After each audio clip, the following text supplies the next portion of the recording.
right, Mavens, we're live in 2 minutes. Share this around. It's going to be a big one. We got Seb on with us, and the usuals, James and Emma, talking the best prop firm traders. What do they have in common? What does the data say? Stay tuned.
Guys, welcome.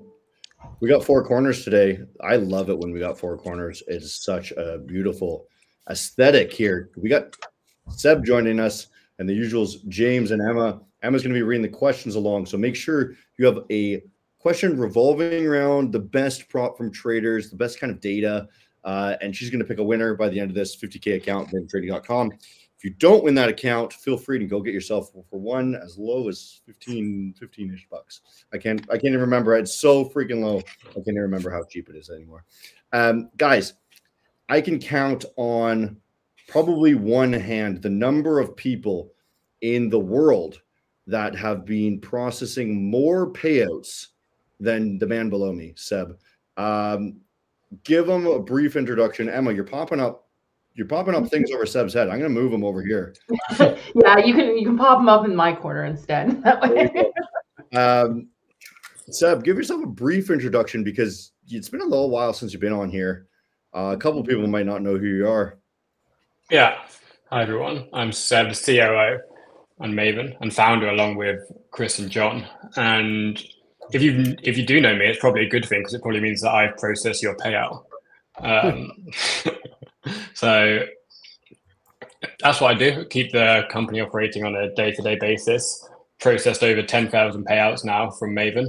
And that means I've had a chance to look at over 10,000 different data points to find out why some people get payouts and why some people don't get payouts. I guess that would be the main discussion for today. Yeah, the data is what is so important here. And it really, categorizes which traders are good. I've got a little bit of an idea in my mind too, which traders are getting big payouts because I do some interviews.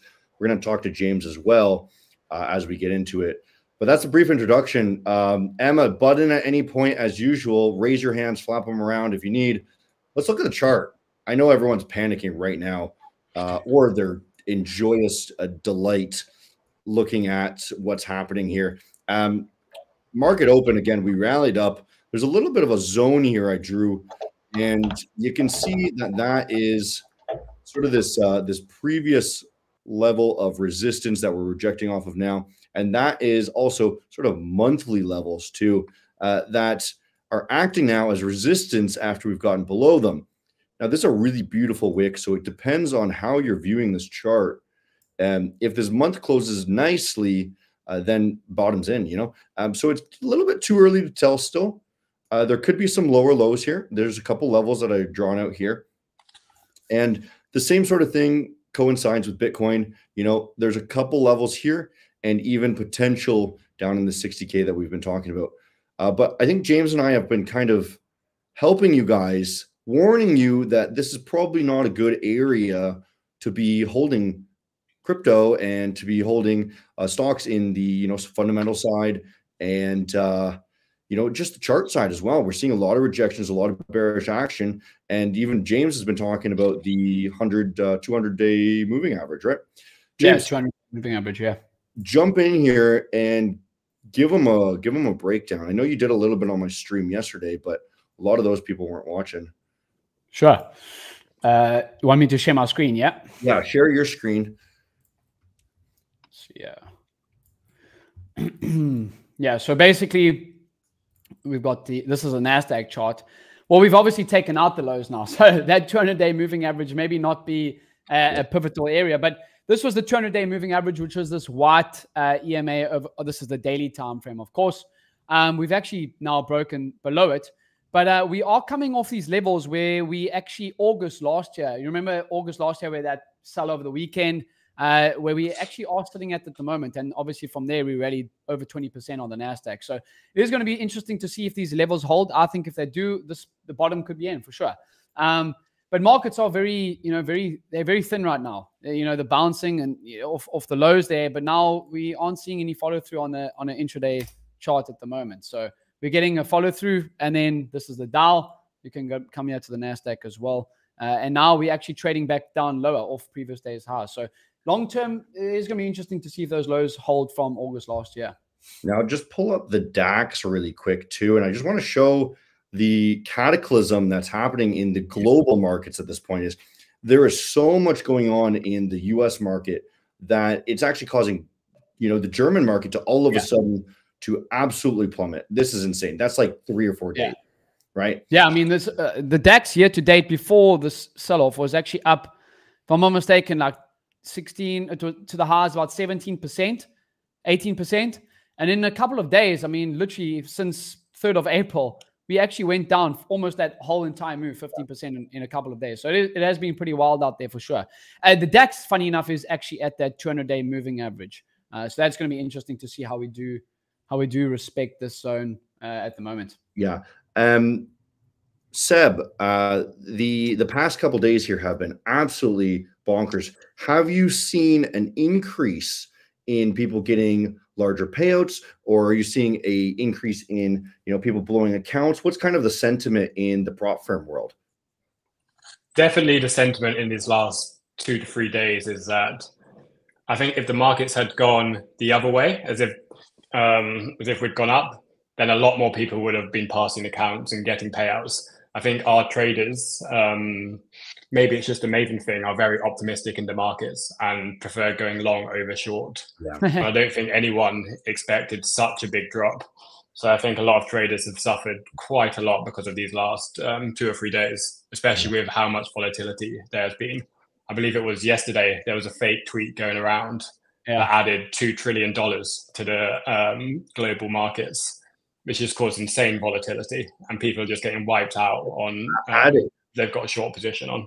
Did you say added to 2 trillion? Yeah. There was a tweet going around that they were going to pause tariffs for 90 days, and it circulated pretty well for a couple hours before it got shut down. Yeah, it's wild that any little trigger can cause, because everyone is so much on edge at this point. James, you deal with a decent number of pretty good traders, let's say. How are you guys keeping your prop firm accounts and your personal accounts safe? I'm trading a lot small. I'm trading a lot smaller, bro. A lot smaller, wider stops. Personally, that's what I've been doing. It might not be the most entertaining or fun, but that's what I've been doing. It's been helping me. I had some nice payouts yesterday, and I processed some more today. So that's what I've been doing. Wider stop, smaller size, and it's been helping me. I mean, the NASDAQ when I was on your stream yesterday, literally rallied like 1,400 points in the matter of like 20 minutes, dude. So yeah. We were watching that live, and I think we were trading that together, and we both took the long. And just initially, I think I put 2 lots down, and immediately it was like $5,000 in profit, right? Because it jumped up, and that's when we start saying, hey, maybe we're over risking now, right? Because that's the amount of move that's actually happening with each each passing candle is actually so much more significant that we should actually be sizing down or waiting until the markets kind of settle. Now, are you are you actively trading the prop firm accounts now that you've gotten those payouts, or are you just collecting them and then you're gonna wait till things settle down? I'm still actively trading them, but as I said, a lot less size, dude. So like, let's say I'd risk like 1% of my prop firms. I'm literally risking like 0.5 to 0.3. I mean, the name of the game is we want to take prop. You want to take payouts. I don't care if they 10 grand or $500. $500 extra is $500 that you never had before. So I think especially if you've got $500 over 10 accounts, right? So yeah, just lowering the risk and widening the stops has been working for me. Yeah. I did notice something actually today, that I opened one contract on a futures prop firm, and all I was trying to do was just scalp up to the next wick high, right? And that was 1,500. And I literally only wanted $200, like just in and out for the day to make it count for a day, right? And then it went up, and then I was like, wow, okay, I'm just close it immediately, right? Because it didn't even need to do anything. It's so much more volatile than I expected. And these are, unprecedented times that anything could happen with the speeches Trump's kind of saying. Cool. Let's jump back to Seb here. Seb, are you able to see anything that a large data of the better traders, like, are they doing anything differently other than just lowering the risk, or are people taking breaks? What are you seeing? Oh yeah. There's a clear differential between those that make it and those who don't. And the main difference is that those who are achieving payouts and those who are achieving consistent payouts seem to have a very, very boring strategy in terms of there's no going for the moonshot payout. There's no loading up on 50 lots and just hoping it goes in your right direction for a couple minutes. It's setting a predetermined risk of 1% to 2%. And a lot of the times I see people who are getting payouts are often on the same pair. And to me, that shows that they know how to trade maybe just gold or Bitcoin. They're not jumping here, there, and everywhere. Yeah. So I think it comes down to consistency, risk management. And overall, I think that's a learned trait that you only get with a couple of years in the markets and understanding how markets work. And that's how you get to those consistent payouts. Totally.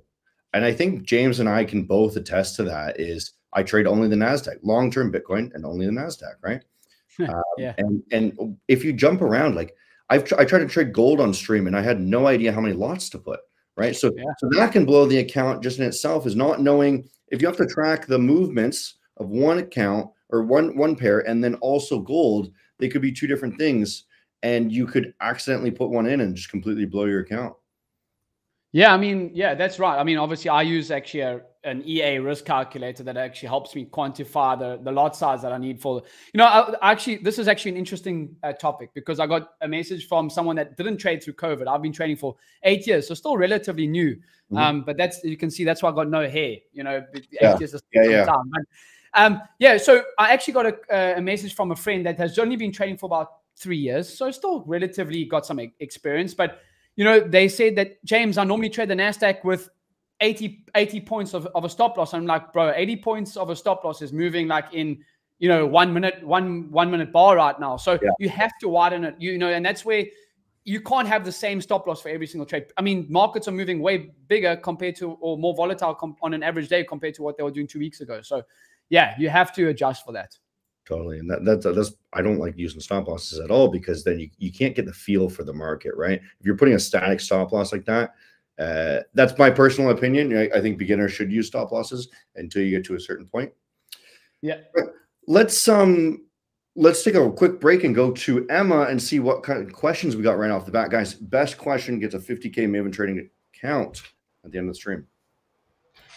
Yeah, so one of the first questions we got through was, what are the trading habits that are the most common among successful traders? So maybe that's a good place to start. Yeah, Seb, you want to take that one? Do you know? Yeah, I think the best trading habits I see is I can instantly tell when I'm looking at the trade data of someone what their strategy is. And I think that's a very, very good sign. We have people who have held trades on for days, even weeks, and they're just riding that long-term trend. And they obviously have the emotional control to to be able to hold that trade for a long time and watch that trade day over day over day without acting on it. And those who are also taking trades, that last just 2 or 3 minutes. And there's obviously a lot of emotional control that goes into that as well, knowing that, hey, this trade's a losing trade, I'm going to get out of it now and cut my losses. So I think you can even see in the data that traders that are getting the payouts do have a lot of emotional control. Mm-hmm. So that gives me an interesting question I want to spin off of there is, you're saying a lot of traders do longer term trading. How are they acting right now with the massive swings? Are they trading, or are they just waiting around? A lot of traders that were trading in Maven the last 2 or 3 days have definitely had a difficult time. And I think that's if you're going long, if you're going short, even with the amount of volatility that's happening in the markets right now. I think a lot of our top traders I anticipate aren't even trading the markets right now, because you don't know if it's going to go left, right, or sideways, or round in circles at the moment. So I imagine that I'm going to see a lot of our top traders, when I'm looking at the data, for there to be a blank week basically of data in there, who aren't going to be trading at this time. Totally. Seb, chat wants to know if you even have time to trade with all the payouts you're doing all the time. You guys keep me busy with the payouts. Yeah, with a dump like that, anyone who got short, that's going to be a big payout. It's going to take a long time to transfer all those bits through the mainframe, here to break down the code behind it. Right. Okay, Emma, do we got another one? Let's do one more before we jump back into... Yeah, so kind of to follow up off of that question, someone asked what role consistency plays in long-term profitability. From the sounds of things, it plays a super crucial role. Yeah. Correct? Yeah, I would even argue that the consistency, not necessarily with your trading, but the consistency with everything you do in life, because you have to have the same sort of routine every single day. And if you're trading at different times, or if you're living a different life each week, you're not going to be able to be in the same headspace. You know what I mean? Even if you're showing up in the afternoon versus the morning, you're gonna have different energies in the afternoon versus the morning. Afternoon, you might have more energy, might be less groggy, and you're not going to be making the same decisions the same way you would in the morning, right? Yeah, I agree. In terms of routines, I think routines as a trader play a massive role. I mean, we're working with a guy at the moment, and he literally made like 20 grand last month in payouts, and this month has been getting a bit slammed. And he was like, I'm out of my routine. He's not, on his normal desk. He's actually on a little bit of a vacation. So like trying to trade from his laptop, it is different, So, I mean, you're on vacation at the moment. How do you find, being not in your proper space? It's different. I'm able to be very detached to my trading, so it's not a huge issue for me. But again, it's the same consistency. Is I'm still doing the exact same thing every single day. It's just slightly shift somewhere else. My mouse is a little bit smaller. It's uncomfortable, but sure. You get consistent again. And you just start up a little bit slower when you're doing it again, right? Yeah. Cool. Yeah. Guys, let's talk then. We were just talking about the market crashing and going all these crazy things. Let's talk some of the best, traits of the traders. Like who is the trader who makes payouts over and over and over again? And I'll start the ball off here with, I do a lot of interviews with traders, and I get sometimes questions. They say, what, I always give the opportunity for people to ask questions at the end of the interview. And a lot of the guys, they say, what's the thing that you notice about all of these traders that are getting these large payouts over and over and over again, right? And if you guys are not familiar with these interviews, you can follow Maven.trading on Instagram and watch those interview shorts. I'm actually posting all of those clips, and so you can learn from all these profitable traders. And the thing that I noticed is there's twofold. One is their actual trading technical strategy is very simple, right? Yeah. It's either they're looking for one very specific thing that you can't confuse with anything else. But at the same time, it's not some sort of like pattern. It has to be intuitive a little bit, right? You have to be able to work with it, because when it's some sort of pattern, it's easily there's too many things going on, right? So it has to be a very, very simple thing, right? Whether it's breakout or something like this. And the next thing is they're following a lot of the times the fundamentals, right? They're trying to, this was a really common thing for me. Personally, I don't really care about the fundamentals, but that's something that I'm learning now is the best traders are the ones that are following the fundamentals and then following along with the fundamentals, trying to use that as their bias with their technicals, right? So it's the combination of the two that I'm seeing really, really popular. And then again, as I think Seb said earlier, is make something stupid simple, right? Yeah. Keep it simple, stupid, right? Yeah. Seb, go in a little bit deeper if you can on that. Like, do you notice what else can you say about that? Is there anything else you could add or no? Yeah, I think here's one thing I will add, which probably bucks the trend slightly, is that there are traders at Maven who do get payouts, and I look at the data and I sort of question how there doesn't seem to be much of a strategy here for you to get a payout, and that can happen if you just looked at the markets in the last couple of days, press short. You would have passed your challenge, and then do it again for your funded account, press short. There's only 2 data points there that I'm looking at, but it's the traders who are getting 5, 10, 15, 20 payouts with us. And I see their name pop up, and I could probably tell you already what pair they're trading, how many lots they're going to be trading, what their stop is. Yeah. Because they've got such a well-refined data set that they're looking at. And one of the key things that I have noticed is the amount of trades that someone is taking. If someone's requested a payout and they've taken 200 trades, there doesn't seem to be much method to the madness there. It seems to be very random and all over the shop.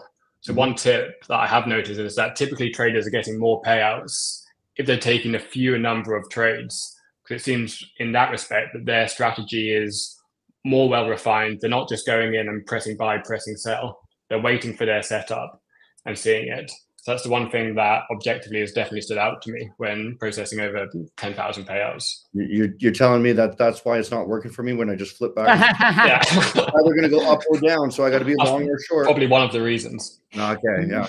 That's why I keep blowing the accounts, eh? Well, I just keep getting more from them. So, yeah. Guys, good.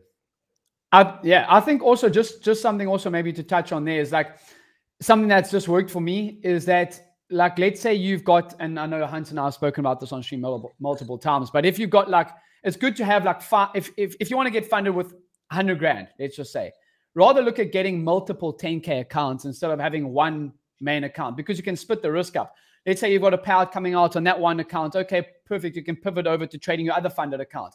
I think that's something that's helped me a lot in terms of like also keeping, I mean, one of my prop firm accounts I kept for like 2.5 years, but it was just literally because I'll trade like 2 times and then I'll wait for my profit split date. Like, and then I'll go and trade other accounts and then personal accounts, other funded accounts, whatever, challenge accounts. And then like, I think that's probably also something that is, must be said.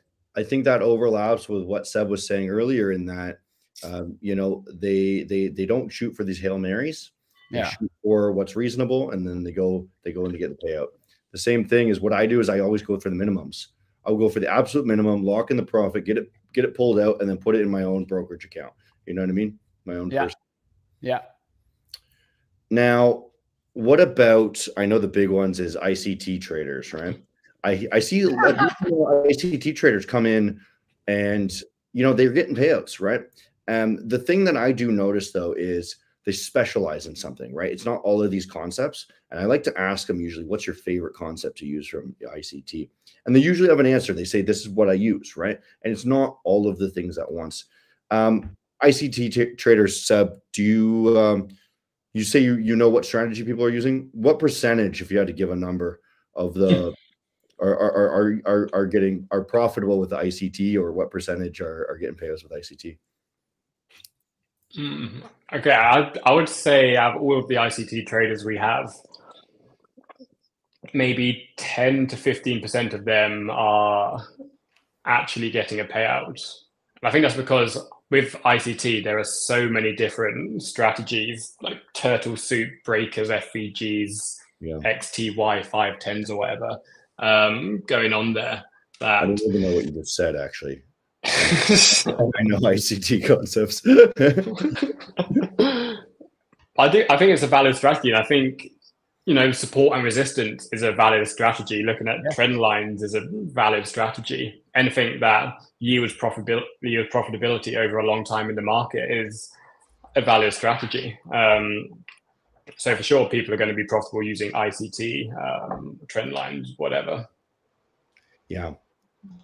Awesome. Okay, Emma, I want to get you jumped back in here. What's been going on in the chat room here? I'm sure people are going nuts about that stuff. They're very active today. Like lots of great questions. It's a good topic. Yeah, it's a great topic. A lot of people want to know if, breaking through to that top trading spot, if there's anything psychological that people need to do differently.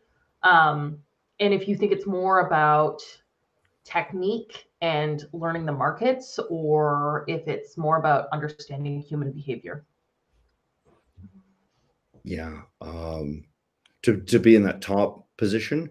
Yeah. I can jump in on this. Is my trading was pretty good for a while, and recently it's been getting very, very good.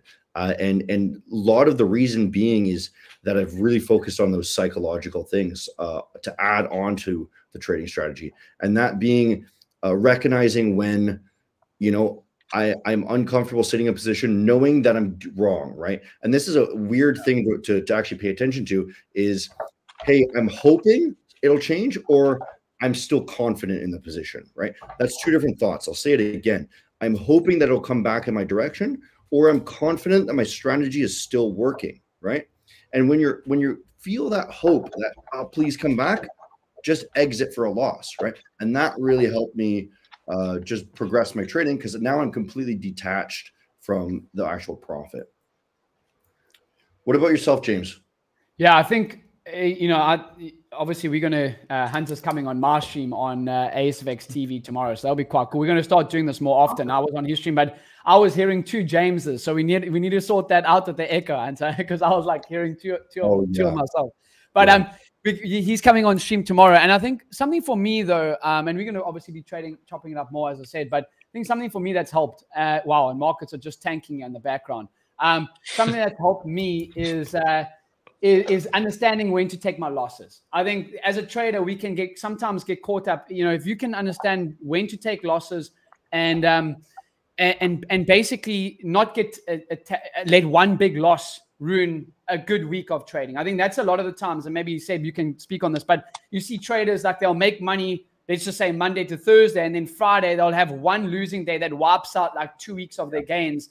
And then basically they not only get demoralized, but they also get, it just sucks, because literally you've had 2 weeks of good trading and then one day wipes all out. So I think understanding when to take your losses is quite crucial. Well, I think it's because they're attached to the win. They want to make the win. And it's a lot more freeing when you can say, hey, I don't care if it's a win or a loss. All I care about is at the end of the month, I made a couple $100, right? And shooting for each day to win does not matter, right? And that's actually going to make your days actually go a little bit better, because once you're wrong, you're just going to close it out and then wait for the next setup. Yeah. That actually leads me into a great follow-up question. So thanks, James, for bringing that up. Someone had previously asked what the top traders do to get over losses, or how they deal with them. Is there like anything that you've seen people do that you go, wow, that's a good idea, that's what you should be doing when you face a loss? Hunter goes to Portugal. I leave the country and I blame it on my time zone is when I nice time and it works. After daylight savings time hit and I had to wake up an hour earlier in order to hit New York is unbearable. It's too dark. So you were quite grumpy in our meetings. All of a sudden you went to be like really on it, being like, okay, I'm still waking up right now. Well, if you remember correctly, I had a case of 5-hour energies next to my bed, and I'd crack one open with my. I think those things are supposed to be opened with your teeth. By the way, like I don't know. I just know you were sending me pictures of that, and like, don't do it. Don't take them. I drank them all. Oh God. I don't know how your body survives that. Oh yeah, now it's espressos. Now on stream they always asking how many espressos you had today. you know. And now I'm starting to feel a little bit like Seb, you know. Seb was saying he just powers espressos to make sure those there you go. Speak of the devil. How many espressos are on today, Seb? Oh, this was number 6. Every 10 payouts, I take an espresso. Seb, where are you from, bro? By the way, I'm from England, but I'm living in Norway currently. Yeah, I heard that accent. You can't miss the English accent, right? James, when everyone was visiting Halifax, I was horrified by how much coffee Seb was consuming. Yeah, well, he did have to go like 9 hours back in time. So no, he just usually consumes. I just drink a stupid amount of coffee. Okay. Any other questions there, Emma? So I've got plenty of other questions if you want me to keep going with the questions. Let me get one more here, and then we'll jump into the chat. So, Seb, the payouts. You said that sometimes, you know, the trader could come in and they could just push short, right? And they maybe made, you know, 5-10 grand, whatever it is, right? They made a big payout because the markets are absolutely dumping and they just happen to push short. How likely is that? And how often do you see, hey, this trader actually knows what they're doing and they knew it was going to go short?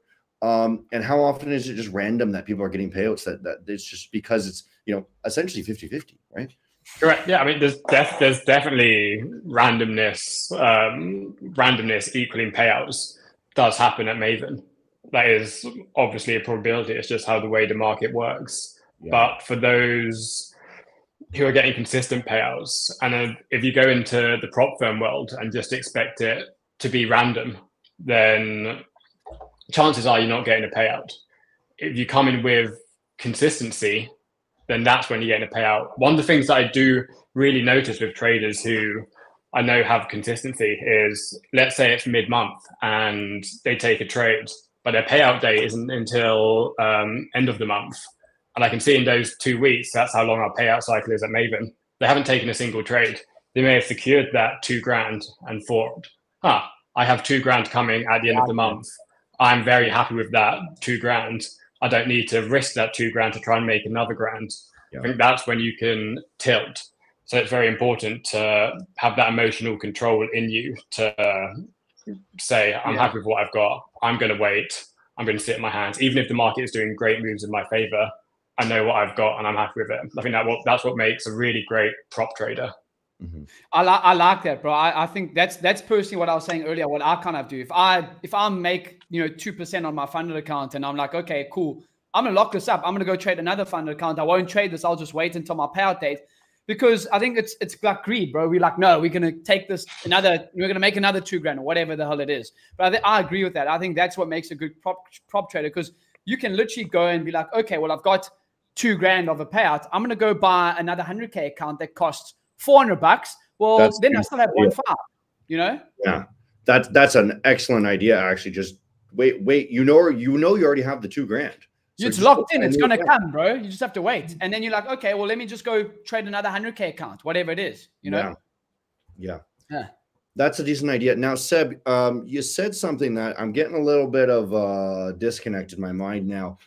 You said a lot of the traders, that are getting payout over payout. All right? Oh my God, it's so many payouts. They basically don't trade very often, right? How do we recognize that trader has skill versus they've just randomly gotten lucky? Now, the add on here is, would it be advisable to practice consistency, to trade more often to prove that you're consistent in your funded journey? Or is it, does this question make sense to you? Sort of, yeah. I can like, is it better for a beginner? Because I assume a lot of people are trying to get better, right? To shoot for these kind of like 1, 2, 3 trades to, be super, super accurate, or is it better to lower your risk and use a long journey to prove that you're consistent and prove that you have skill and not just lucky?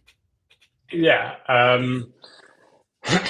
What I see a lot is, so our best trader at Maven, this is a great example from your question. He brought a 20K account, I believe, for $76, and he was our bet, and now he has over 60 grand in payouts.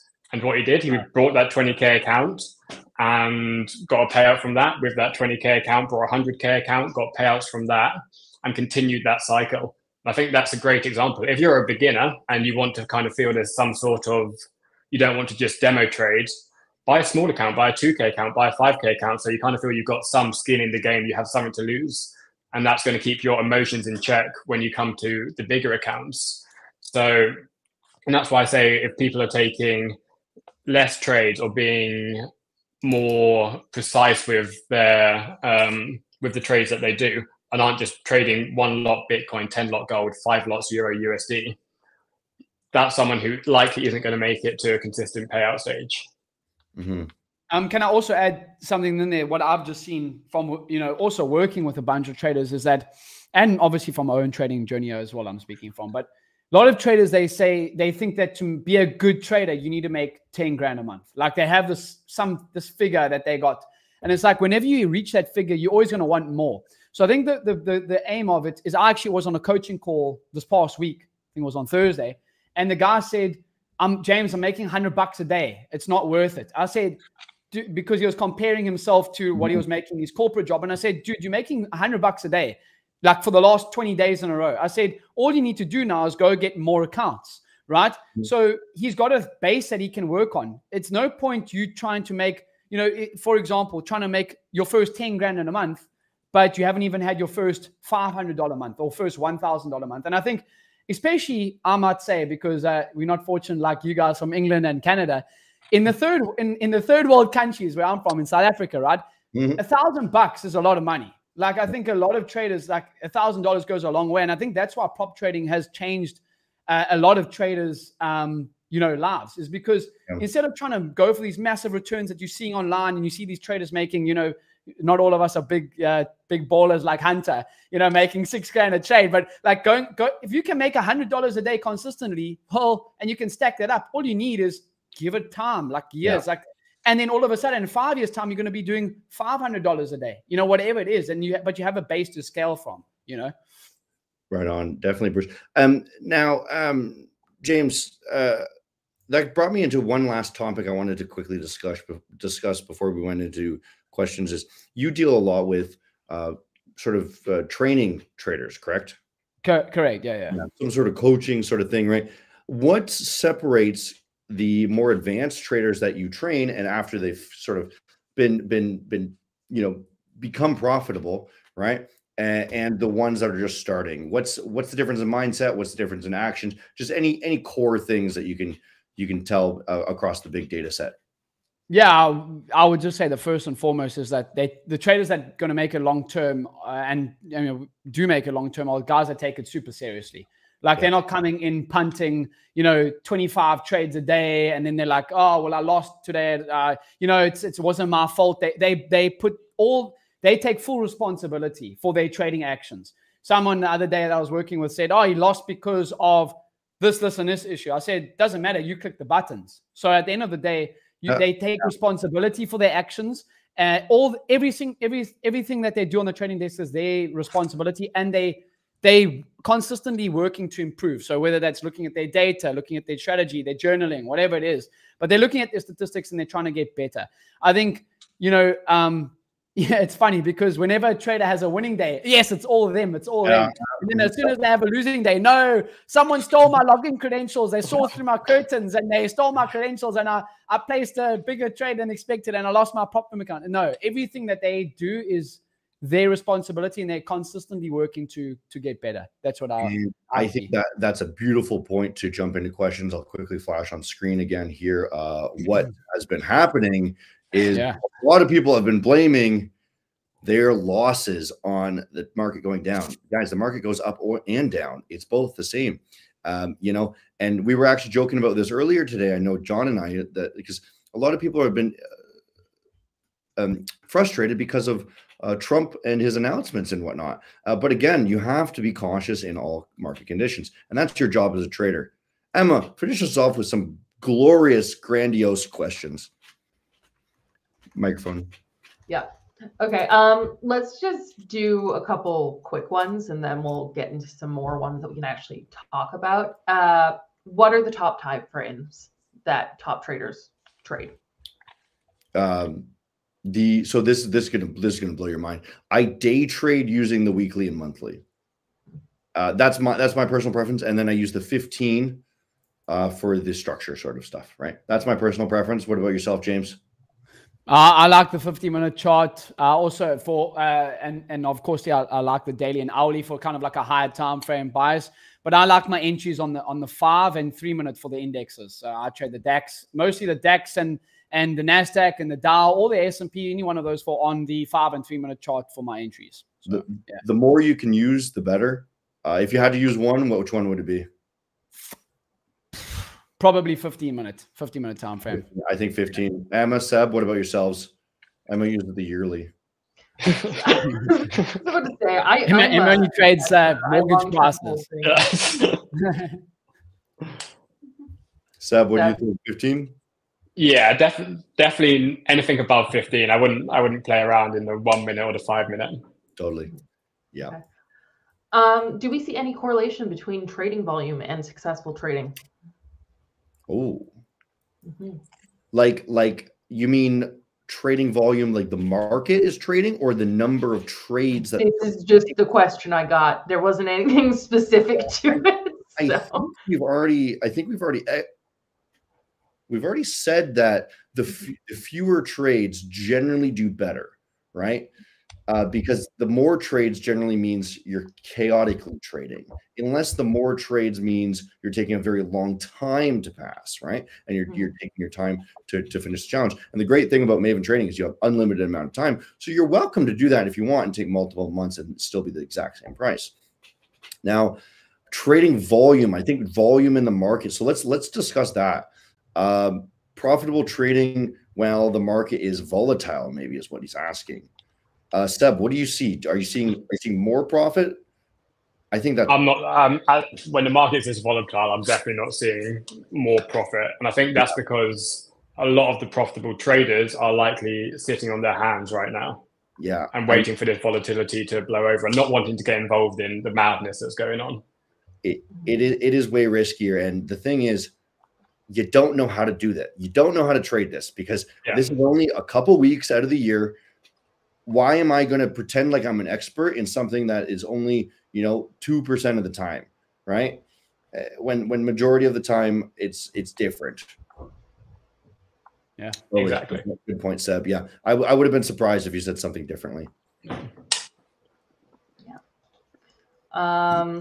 I guess kind of a follow-up to that is, do profitable traders tend to trade more or fewer instruments? Fewer. Definitely fewer. There's becoming a speciality in one instrument. Like you can see with how markets are reacting today, all of the safe haven assets like the yen are likely up massively on the day. So if you specialize in that, that'd be great. You know how to trade the safe haven assets. I think it's very, very hard to be able to know how each 200 different assets that are available are going to act. So definitely specializing on one. Emma, do you happen to have a list of questions that are like yes or no, or like with this or that with you? Well, I was kind of going through some of the quicker ones, right? Yeah. Then I'm wondering, there. we play a game right now where we got 3 of us and we all vote on which side, and we'll just do fast money. Fast money. Oh, fast money. Well, I mean, we can try to do that later. Like, I can try to get questions another time, but the questions I have now, like I just went through the quick ones. Yeah. Let's do that in future streams. Let's see if we can compile a list of topics that are just fast money at the end, and then whoever's on will just vote either side, right? And see what the majority is. I mean, this is a quick one. It's not a vote one, but what's everyone's favorite indicator? Indicator. Define. I guess it defined indicator. I don't know. Just says indicator. Sessions. I like to see what time of day it is. So a watch. Not favorite indicator's a watch. Like a clock like that. Is the minute hand. So just casually showing off your significant other there. I didn't realize that. They've been simping over you the entire time. Sorry, guys. There is an interesting one that a lot of people might actually like, is just like a simple line of the daily open and close, right?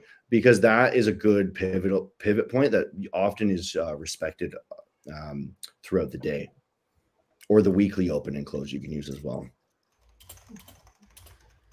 Yeah, for my indicator, I'm gonna say,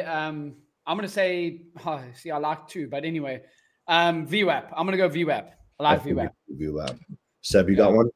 I like the moving average. Yeah, that was my second one. I like the 21. I like the 21 EMA and VWAP. That's what I like. Yeah. Okay, not a quick one, but interesting question. What is a myth about profitable traders that you think is very much myth? Like, people will think it's fact, but it's 100% a myth.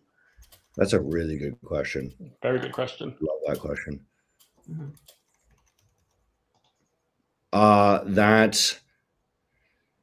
There's a really common one that pops into my mind, that the myth is that they trade for 15 minutes a day. From their laptop, from a pool. Yeah. Right? Yeah, that's a good one. Yeah. In their Lambo. Yeah, 15 minutes a day, and then they make their profit and then they're out for the day, right? It's not like that. No, most. So I know some full-time traders that, like, I know them for sure. This is their job, right? That's all they do, basically. I know a couple of them, and they'll trade the New York session. They'll sit there, they'll go for a lunch break. They work a normal job, right? They're just trading for their job, right? And that's mind you, they might have a little bit more freedom, but you can't do this for less than 1 hour a day. Yeah. Yeah, I mean, it's a lifestyle, basically. Once you're in, you basically trapped, right? Once you experience some form of success in trading, I think there's no ways that you ever give it up. Like, if you start to get some form of payouts or some form of success, it's very, if you've done it once, you can do it again, right? So, yeah, another myth maybe that is that, profitable prop firm traders pass every challenge that they take. We spoke about this on last week's stream. Yeah. I'm net profitable over many years on prop firms, and I've passed about between 40 and 50% of my challenges. So yeah.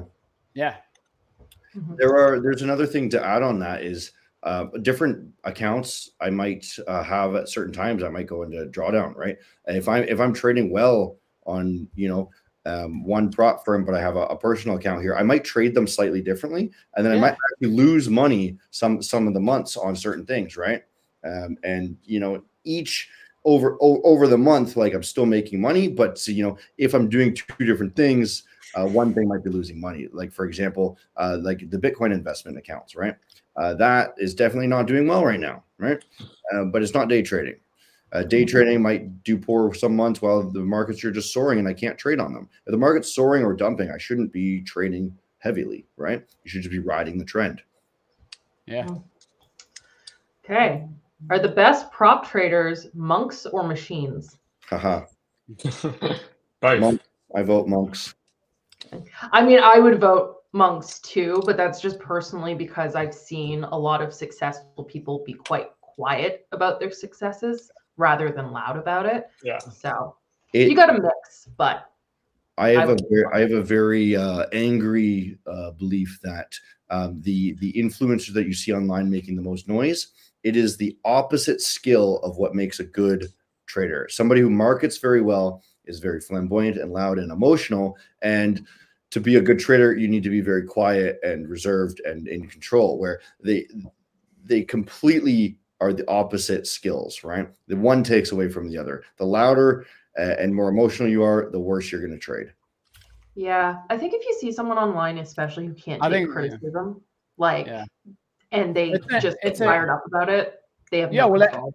I think online, personally, what I see is like it's ego, right? The best traders don't have ego.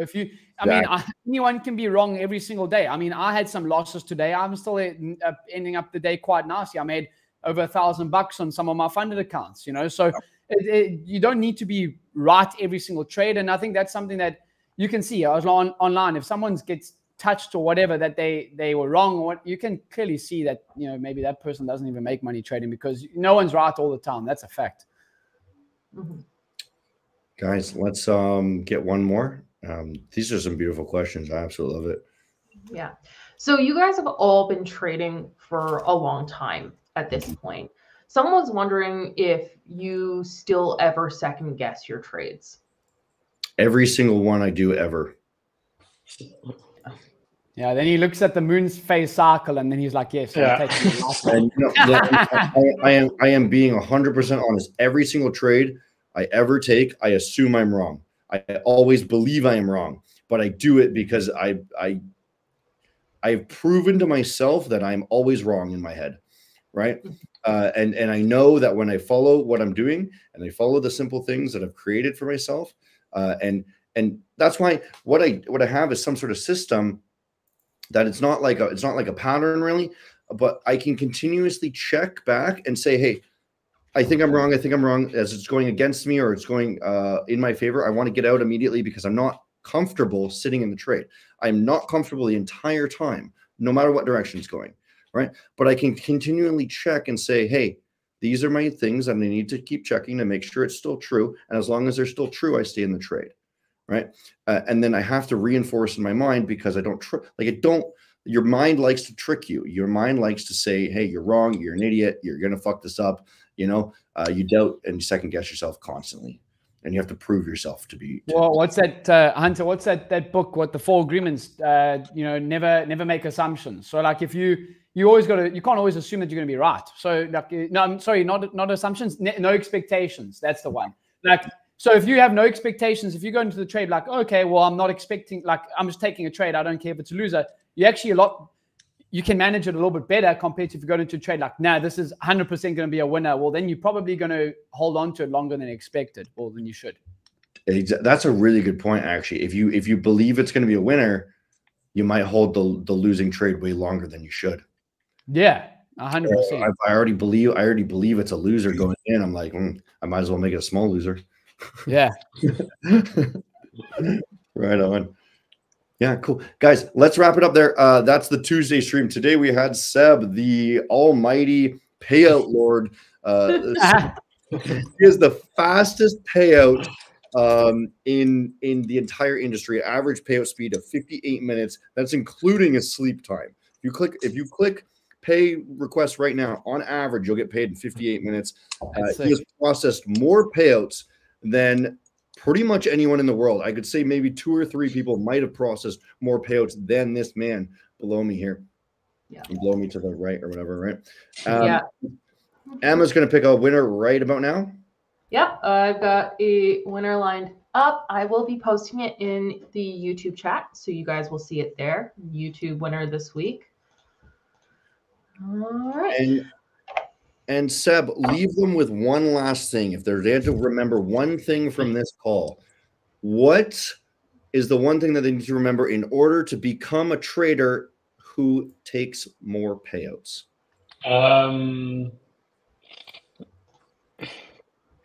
Fail to prepare to fail. Failure to prepare, and you're preparing to fail. I like it. That's something that sounds way smarter than I can understand. It sounds like that's why I said it. That chat wants you to post up your skincare routine and looks maxing routine. I jump in the shower for about 5 minutes a day and then leave. There you go. Just naturally beautiful there. You keep it as simple as your trading strategy. Guys, that's the stream. Thanks for watching. We'll be back next week with John, and we're going to be talking about the innovation coming to the prop firm space. Where's the prop firm space headed? And what's the new trends coming in the space? Thanks for watching. See you guys next week. You can find Emma and James Bruce on social media, on Twitter, James Bruce 131. That's the one. Yeah. Market Scope for Emma and Seb Anthony for Seb. Okay. Yeah. Bye. Bye.